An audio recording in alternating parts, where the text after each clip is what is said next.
In this video, we have our biggest away trip of the season. So Uppsala is up here, just north of Stockholm, and then all the way down here is Lund, where we're playing today, about 400 miles away. So if you drove this in one go, it'd be about 7 hours, realistically with food and petrol and rest stops, probably near a 9-hour journey. I honestly didn't mind the long journeys too much. Obviously, it's a bit of an early start, usually getting up about 5 a.m. for these games. The only bit that was quite hard to enjoy was usually the cycle from my flat to the sports hall where we'd meet, because given the hour, I was still half asleep, and it being Sweden, it's probably about -10, so that journey would be quite nippy.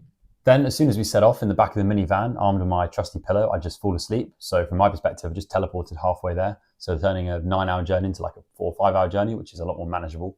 I'd usually wake up just in time for lunch. On multiple occasions, we'd stop at IKEA lunch, which never failed to amuse me. I do love to see a country living up to its national stereotypes. One interesting thing I remember on this particular drive is we stopped at a petrol station and someone was like, "Oh, George, look, there's a massive lake there. It's actually the second biggest lake in Sweden." I was like, "Oh, that's a nice lake."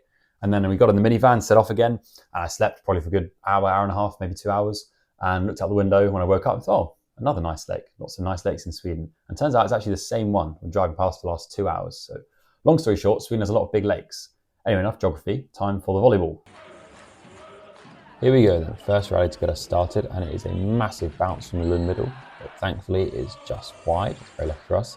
Then we have a really good rally. Although this shot coming out from me, I think is absolute garbage. I remember getting caught in two minds between swinging high and deep corner over the block or trying to cut it onto the setter and sort of doing both and neither, but it somehow ends up being quite useful and took the outside off the pipe. This is nice for us though. We start the set really strong with what is my best jump serving run of the season.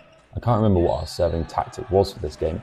Usually my first jump serve I'll hit at about 75%, obviously on whoever the serving target is. And then if we get the break point, usually I just go up and spank the next one as hard as I can, which here pays off quite well because we get a good little run together. Then you have Albin causing absolute chaos by not hitting the overpass and passing it to the setter.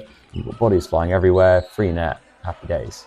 Then we have another decent serve, which puts them out of system. And I think after this point, Lund called a timeout. So we come back out 6-1 up. Unfortunately, all good things must come to an end, and my efforts to not miss after a timeout means I end up just serving a free ball, and it not surprisingly goes punished.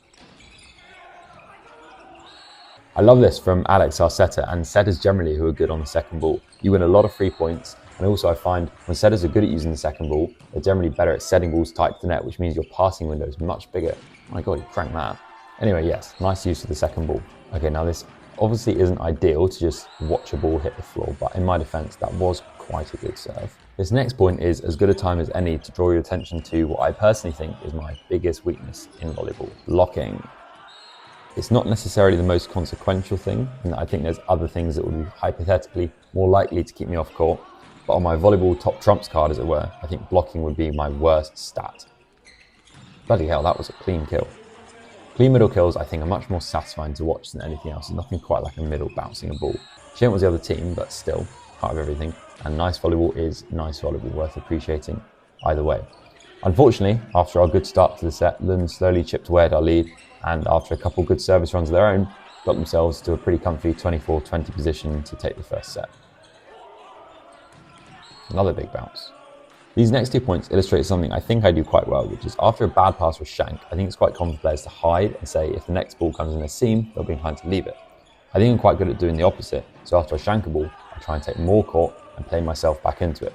Admittedly, this next serve is straight at me, but it's still a good pass after a bad pass, which I think I'm quite good at doing. Anyone following me on Instagram might recognise this point for real. So watch Simon, number 12, think he stuffed the middle, turn around to celebrate. Oh no, I've not. Pass the free ball, badly. Oh dear. Okay, now Simon has to make up for it. And what does he do?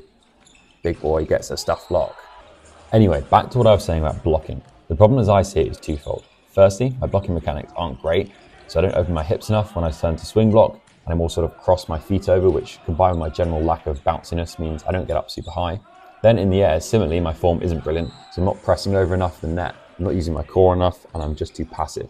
This relates to the second point, which is, like I just said, I'm too passive. I don't get many blocks, so I don't have a super aggressive mentality when blocking. I feel like I'm just blocking for the sake of it.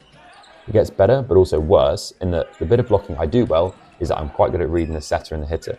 So I make a lot of triples, I pinch block a lot, and very reliably up on the pipe.